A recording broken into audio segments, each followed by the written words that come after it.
Great. I feel like I should remind everyone that we're not just raising money, but we're raising money for a specific thing, which is that we're putting on some plays.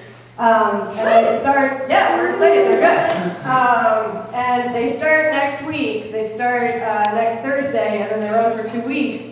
And there are 3 of them, and they're going to be really good, and the budgets are just like astronomical. So we're really impressed with the production values, and no one comes to our shows the first week that they're open, and then we sell out the second week, and no one can get in. So everyone come the first week, it would really help us out. The next person who's going to come up here, I met because she was part of the 10-Minute Play Festival, and I had no idea who she was. I know who she is now, she's my neighbor. But she submitted this play, and it really just blew me away, and I was really excited about it, and I'm really into her writing. And now she's my neighbor in Remington, and her name is ALICIA Puglionessi, and I would like to invite her to the stage.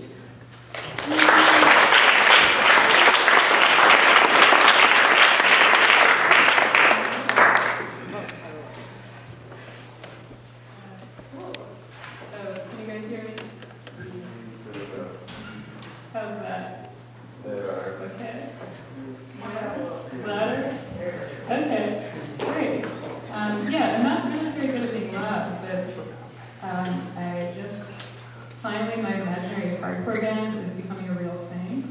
And so I'm going to be doing a lot of yelling, which is a challenge, and I think what I really like about it is that you still can't hear me. It's okay to yell when people are making as much noise as they possibly can all around you.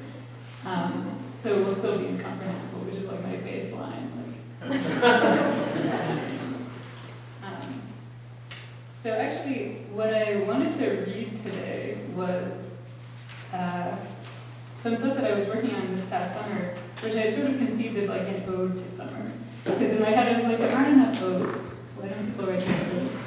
And this occurred to me because I was working in the Medical History Archive, which contains important artifacts of medical history donated by important doctors, which is mostly like invitations to dinner,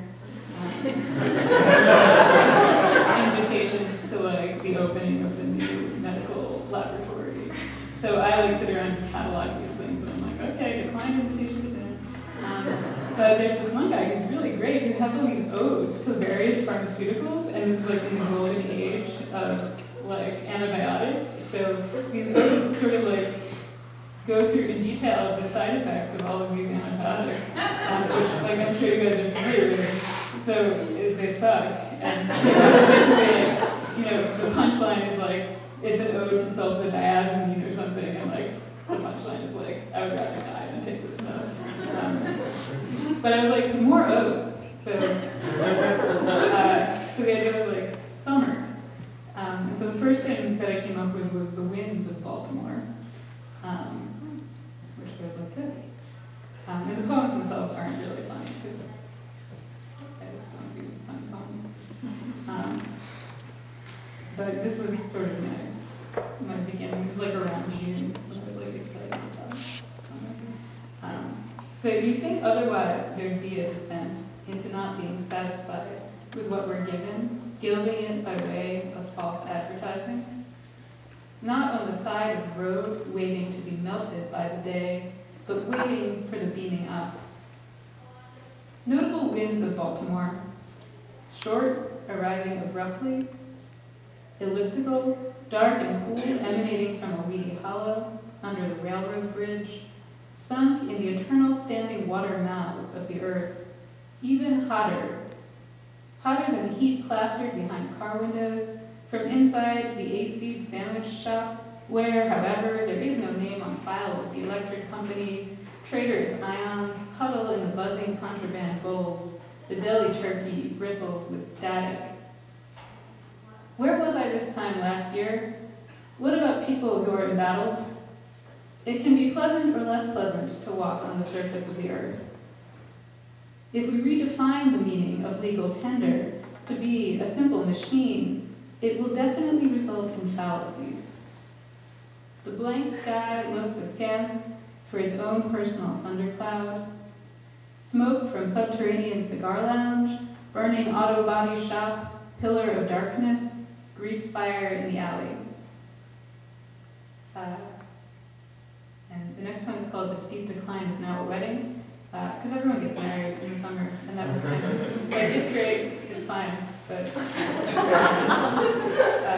these days anyone can get married. We all said in chorus, as the bride in floral halo slid from our grasp down an admittedly muddy ravine, which someone should have looked it up on their phone maps, was right in the way of the altar. We chanted supportively, pull yourself out of this skid, pull yourself, and also your modest hopes, and the substantial investment in centerpieces, and the symbolism of the event, especially for your mother, who never, as a countercultural individual from the 70s, indulged in such gravitational traditions. And we chanted, use the flashlight built into your bustier. Tell us what you see at the bottom. From there, a vow emanated. I swear that whether you've thrown me or not, my forgiveness will be total. Let's see. This one's okay. So then I went to California. This is the only time that I really indulge in this sort of like narrative, like I'm writing a poem about the thing that I'm doing kind of thing. Usually it's like I'm gonna try to pretend that I'm not, but that's always what's happening. So this is about Venice Beach.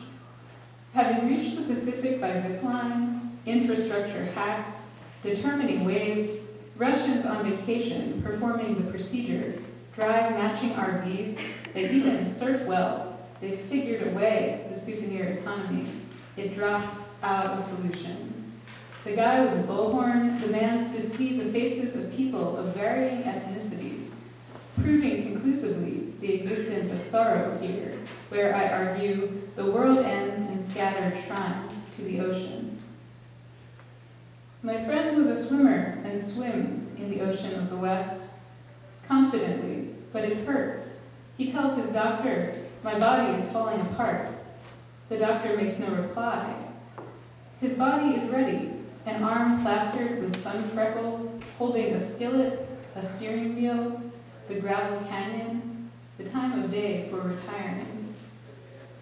A part of the world where love is confused for comfort, trapped in the rare occurrence. Someone was shot on Venice Beach, as in a snow globe conspiracy.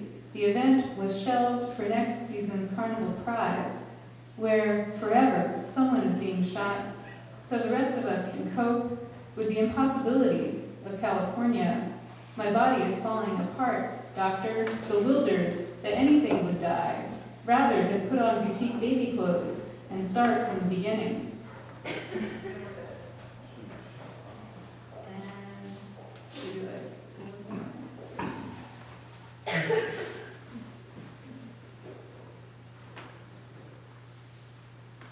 Okay, so this is the central ode of this cycle of odes. It's called Battle for the Soul of Summer. One day they're going to flip the switch. They have orange nails in the accountability department, which mostly distributes porn and totally gets off on it. In my department today, there was dissonance. Once I'm fingerprinted, I'll have fingerprints. I'm mostly toes, but still it buys me credit in today's digital culture. Critics are always hoping I'll nod at them with my bagged glowworms. Christine has this story about making necklaces of lightning bugs, which involved killing them, which, however, she did not understand at the time. I think it's important to be able to admit this type of thing to yourself. Perpetrated by a past human who had your body and name, so I credit her with this story. Christine's cyber folks have a glowworm. Until the summer starts to mean resource allocation, it means the pool. Today the pool closes every 90 minutes so that some people will give up and go home.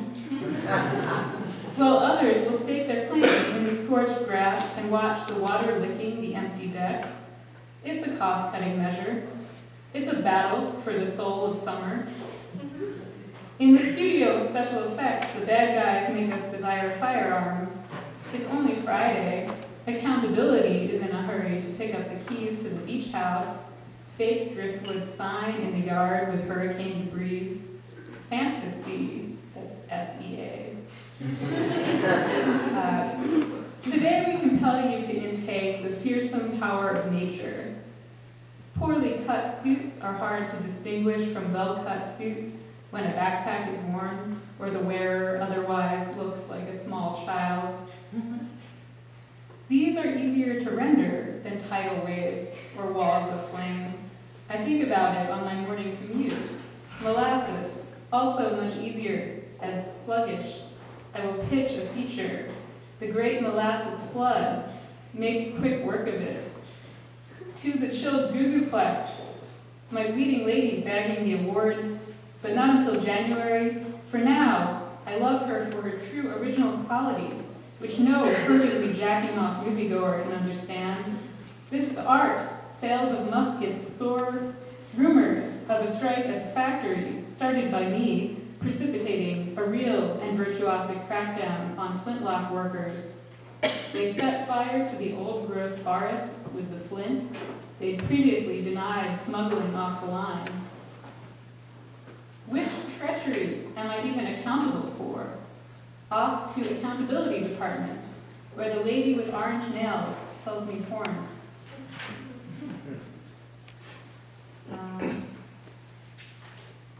Well, that's pretty much it. Then there's one about fall. It wasn't really a short summer. So I don't know, I can read that one or I can go away. Read it. Actually, I thought there were two of that. But no one's Okay. So today in the library, on wheeling carts, a silver barrel with greatest restraint is introduced to purify the noise of solemn breathing and turning of cages with microbes. You might ferment your way out of it. There might be a cheese wheel in this library, which descends into the earth rotationally, scoops up the slobbering mass of Victorian lunatics who huddle spine to spine in compact storage. Diagnostics. A man in a monogram jumpsuit has detected the leak. The shaft for the sub-sub basement has unknowingly tapped a silver vein, and at the other end of the line,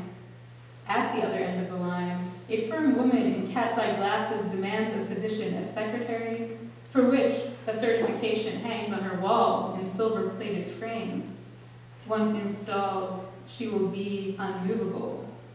This outfit, creeping to prominence thanks to good bookkeeping, drips silver nitrate into the eyes of newborn babes and the noses of congested secretaries who become glistening gray in the sunlight and talk on their hands-free phone of ions that eliminate workplace germs.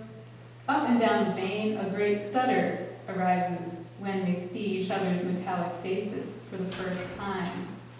In the video conference to publicize the pending sterilization of the low-frequency hum that emanates at these depths from the syphilitic, drooling, malcontent bedrock under the library, which they are tired of mopping up. That's